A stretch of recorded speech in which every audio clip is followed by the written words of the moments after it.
비행체 옆에 그 옆면에 이런 식으로 이렇게 바람이 지나가네. 이게 바람이 걸리적거리면 안 되죠. 부딪혀 갖고 브레이크를 걸지 않고 옆면을 바로 스치듯이 가면서 이런 식으로 해가지고 바람 자체, 공기 자체가 바람 자체가 추진을 할 수 있도록 비행기 옆날개에다 이렇게 달아놓습니다. 무슨 말인지 아시죠? 비행체 이렇게 동체가 이렇게 있으면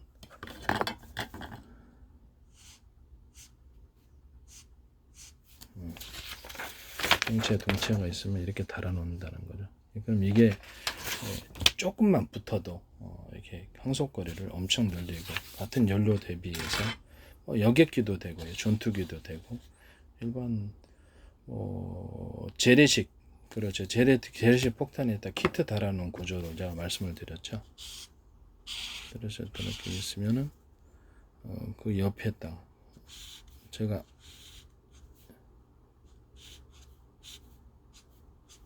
재래식 폭탄에다가 날개를 달아놓는 것을 이 두 개짜리로 하자. 그랬으면 향속가 굉장히 늘리시거든요. 그 옆면에다가도 그렇죠. 이렇게 옆면에다가도 이런 식으로 재래식 폭탄 키트에다가도 옆면에다 이렇게 작은 날개를 붙여줘도 굉장히 항속거리가 늘어납니다.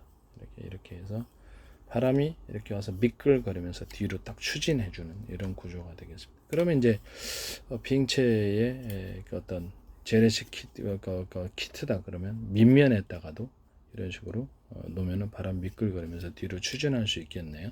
그래서 지금 몇 개라도 상관없겠죠. 이렇게 만드시면 제 기술 구조가 되겠습니다. 그 비행체 밑면에다가도 이렇게 둘 수 있고요. 날개를 갖고 있으면 밑면에다가도 항속거리를 늘릴 수 있습니다. 비행체 옆면에도 이런 식으로 두면 이것을 항속거리를 늘릴 수 있어요. 이런 식으로 만드시면 제 기술 구조입니다. 그 다음에 재래식 폭탄, 그 다음에 제가 재래식 폭탄에 이렇게 날개에다가 피토관처럼 이렇게 만들어서 바람이 이쪽으로 안쪽으로 빨려 들어가요. 그 다음에 그 안에는 이제 이렇게 스크류, 그렇죠. 이렇게 약간 회전 구조를, 스크류 회전 구조를 주면은 바람이 강하게 빨려 들어오겠죠. 이런 식으로 해서 안에는 코팅 구조를 가져야 되고 뒷부분에는 그렇죠. 프로펠러를 둡니다. 어차피 한 번 쓰고 버릴 거기 때문에 내구성은 상관없는 거예요. 한번 이렇게 가서 폭탄, 재래식 폭탄이니까 키트 달아놓으니까 이렇게 가서 폭탄 떨어뜨리면 뒷부분에다 환풍기식의 프로펠러를 작은 프로펠러를 갖다 놓으면은 작은 프로펠러도 상관없어요. 항속거리가 엄청 길어집니다. 이런 거 이제 키트 다시면은 제 기술 구조가 되겠습니다. 그 다음에 모든 폭탄에 있어서 앞으로 드론도 좌표 방식으로 될 텐데 전 세계를 수천조 분의 1, 수백조 분의 1로 나누고 가로 세로로 쪼개고 그것을 1cm 단위로 하셔도 돼요.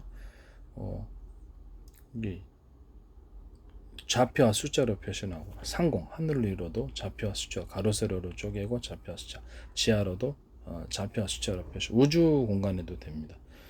줄고 놓는 거 아니니까 하늘에도 프로그램상으로 그래서 인공위성이 지나가는데도 인공위성 위치와 좌표 속도 이런 것도 방향을 추측하고 요격할 수도 있습니다. 그 다음에 바닷속에도 가능하고요. 그래서 바닷속에다가 어떤 장치, 바닥성을 측정하거나 감시하는 장비를 넣고 와도 접해 방식으로 딱 들어 무선 통신이 되면은 이제 그쪽 부분에 좌표를 정확히 알 수가 있죠. 그럼 나중에 이렇게 부표 안 띄어놔도 거기에서 정확히 할 수 있다라는 거죠. 이해가 가시죠? 드론도 이렇게 좌표 방식으로 어떤 도시다, 어떤 군사 지역이다. 그러면 군사 시설물이다. 좌표 방식으로 드론 1000대를 또는 몇백 대를 100개를 갖다 좌표 그 위치별로 딱 정렬하게 해서 동시 폭발하게 할 수도 있습니다. 이런 형태의 이제 기술을 만드셔도 제 기술 구조가 되겠습니다. 그 다음에 아웃백 슈리탄에 이거 보면 질소폭탄을 넣어가지고 슈리탄하거나 유탄 발사기 이게 유탄 발사기 이제 하나짜리가 아니라 2개, 3개, 10개짜리, 8개짜리, 5개짜리 이렇게 만들어서 수동으로 유탄 발사기 탄을 넣는 것. 그 다음에 자동으로 장전 이런 싼 거는 수동으로 넣을 수 있는 거죠. 소형 전술 차량 같은데 탑재하면서 이렇게 싸는 거예요. 그러면 한꺼번에 1km나 2km 유탄 발사기가 날아가서 거기서 질소폭탄으로 슈리탄 같은 그 정도 유력 또는 그보다 더 큰 유력으로 떨어뜨릴 수 있으면 완전히 끝내주죠. 그래서 뭐 질소폭탄을 다루셔도 뭐 그게 끝나는 거 아닙니까? 네, 그렇게 만드셔도 저희 기술 구조가 되겠습니다. 모든 군사 무기에 있어서 K9 자주포나 뭐 어떤 항공기에서도 그렇고 전 세계를 수천 조분이나 수백 조분을 쪼개서 가로 세로로 나누고 좌표와 숫자로 표시한 이 좌표 방식을 사용하시면 GPS를 대신할 것입니다. 제 기술 구조입니다. 남의 기술을 도둑질해서 상업화시키지 맙시다. 모든 군사 무기, 에이사 레이더도 그렇고 저한테 반드시 돈을 지급하시고 무단으로 사용하시면 안 됩니다. 새로운 기술을 개발하면 그전에는 자기네들은 몰랐다고 하잖아요. 그렇죠. 너무 팬티 하나에 구멍 뚫어 놓으니까 전 세계 뜨거. 이렇게 가장 단순한 방식이지만 이 방식은 모든 데 쓰일 수 있습니다. 반도체에 뭐 자율주행 차량, 자율주행 로봇, 자율주행 뭐 이런 것들, 자율주행 드론 같은 것도 있을 수 있고 좌표 방식으로 다 움직인다는 거죠. 이해가 가시죠? 뭐 그 공간 안에를 뭐 공장이다, 물론 분류센터다, 그럼 좌표 방식으로 가로 세로 높이까지 해가지고 그것을 좌표와 숫자로 표시하고 그걸 좌표 방식으로 이동한다는 거죠. 로봇도. 뭐 차량도 그렇게 될 것입니다. 이게 좌표 방식은 반도체 안에서도 되고, 그다음에 상하수도 위치, 그다음에 뭐 가스관, 인터넷 회사의 지하 공간, 지하에다 시설 매설한 거, 이동통신, 뭐 이렇게 좌표 방식으로 전부 다 그 위치가 측정이 되고 여기다 어떻게 놓을 수 있습니다. 이해가 가시죠? 네. 이런 식으로 하시면 제 기술 구조가 되겠습니다. 좌표 방식으로 사진을 찍을 수 있고요. 좌표 방식으로 동영상 같은 것도 딱 가로 세로 좌표 방식으로 딱 찍어 놓을 수 있습니다. 사람 뭐 이런 CCTV다 그러면 그렇죠. 좌표 방식으로 해놓으면 사람의 면적, 옆으로 퍼진 거, 위아래에서 키 이런 것들 면적, 체중까지도 추측할 수 있습니다. 남녀노소를 구분하고요. 그래서 자율주행 차량이나 자율주행 로봇에도 사람에 대해서 대인사고가 일어나면 안 되잖아요. 그래서 그래 정확히 측정해서 어린아이는 이렇게 하라, 그다음 뭐 노인네는 이렇게 하라, 휠체어 탄 사람 이렇게 하라, 이렇게 해서 각각 사안별로 그것을 사람을 분별해서 움직일 수 있습니다. 이런 이게 좌표 방식은 이게 좋아요. 이렇게 그렇게 만드시면 제 기술 구조가 되겠습니다. 사람에 따라서 또는 동물에 따라서도 그냥 치고 가면 안 되잖아요. 저건 동물을 파악하고 거기 크기 같은 걸 파악해서 멈춰준다든지 뭐 이런 것들 이렇게 되겠습니다. 그다음에 가로수 같은 거, 건물, 뭐 이렇게 신호 건널 뭐 이런 것들을 다 측정해서 좌표 방식으로 그 위치를 정확히 알고 그에 따라서 갈 수 있는 부분과 가능한 부분, 운행 자동차다, 자율주행 자동차다, 자율주행 로봇도 그렇죠. 운행할 수 있는 것과 운행하지 못할 이렇게 구분해 놓을 수도 있고요. 그것을 사전 입력 방식으로 입력해 놓을 수도 있습니다.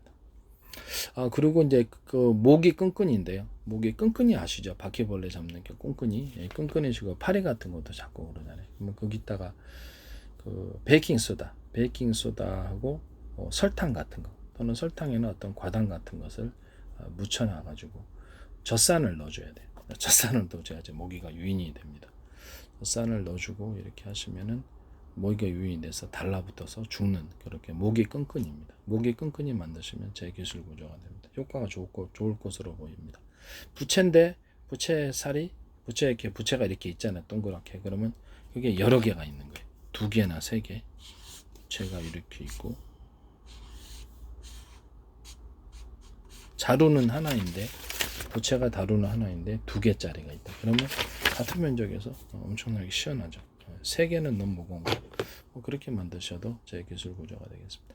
전기요나 아니면 전기 장판에 쓸 수 있는데 거기다가 이렇게 발포 매트 같은 거 또는 꼭 발포 매트 아니더라도 밑에 매트를 같이 결합시켜서 두툼하게 만들 수 있습니다. 그렇게 만드셔도 제 기술 구조가 되겠습니다. 밑에를 이제 가로 세로 무늬를 나서 서로 엇갈리는 방향으로 힘이 작용하게 해서 가로 세로 무늬, 그래서 전기요나 전기장판이 미끄러지지 않게끔 할 수도 있습니다. 그런 구조는 이제 제 기술 구조가 되겠습니다.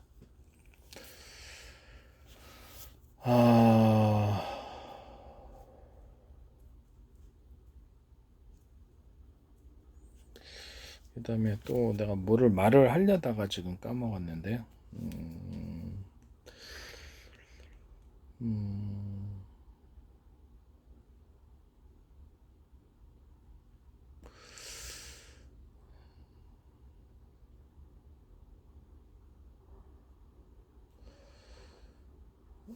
맞아. 뭘 하려다가 지금 까먹었는데 잠깐 뭐 좀 보겠습니다. 네.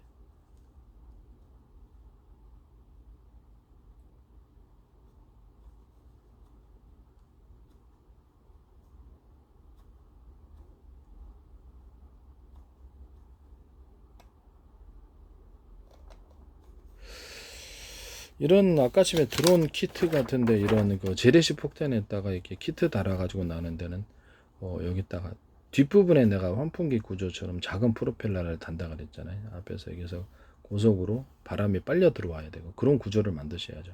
바람이 이제 오히려 그렇게 브레이크를 하는 역할을 하면 안 되니까 빨려 들려면 안에가 이렇게 스크류 구조를 관 속에 만들어 주시면 엄청나게 고속으로 바람이 빨려 들어오고 뒤에 작은 선풍기 구조를 환풍기 구조를 만들어 놓은 프로펠러로 바람이 뒤로 이렇게 하면서 추진 구조가 됩니다. 이런 형태의 이제 재래식 폭탄 만드시면 제 기술 구조가 되겠습니다. 하여튼 남의 기술을 도둑질해서 상업화시키지 맙시다. 네.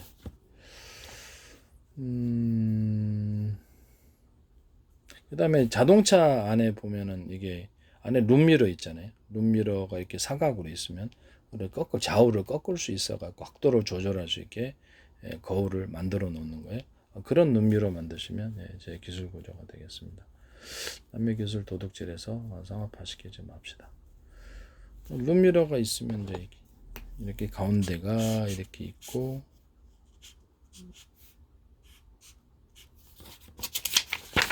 룸미러가 이렇게 있고 가운데 거울이 양쪽에 또 있어서 각도를 안팎으로 꺾어서 조절할 수 있게 볼 수 있게 조절해서 볼 수 있게 만든 방식입니다. 이 기술 구조는 제 기술 구조입니다. 남의 기술 도둑질해서 상업화시키지 맙시다. 밖에 이렇게 사이드 미러도 그렇게 하셔도 되는데 사이드 미러도 좀 꺾으면 이렇게 저쪽으로 이렇게 바깥쪽으로 사이드 미러 그 끝 부분이 있잖아요. 그래서 거울을 누르면 바깥쪽으로 좀 더 각도가 보일 수 있게 하는 그런 사이드 미러도 제 기술 구조가 되겠습니다. 남의 기술 도둑질해서 상업화시키지 맙시다.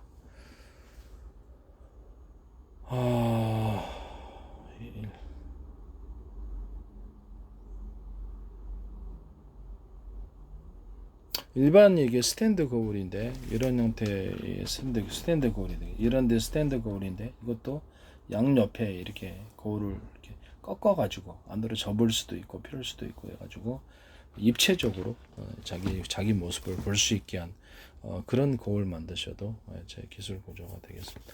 남의 기술을 도둑질해서 상업화시키지 맙시다. 그다음에 이런 면도기 만드실 때 윗부분 윗면을 약간 삼각형처럼 윗부분을 좀 더 두텁게 만들어 줘 가지고 잘 깎아지게 하는 그런 것도 제 기술 구조가 되겠습니다. 굉장히 잘 깎아질 것입니다. 남의 기술을 도둑질해서 상업화시키지 맙시다.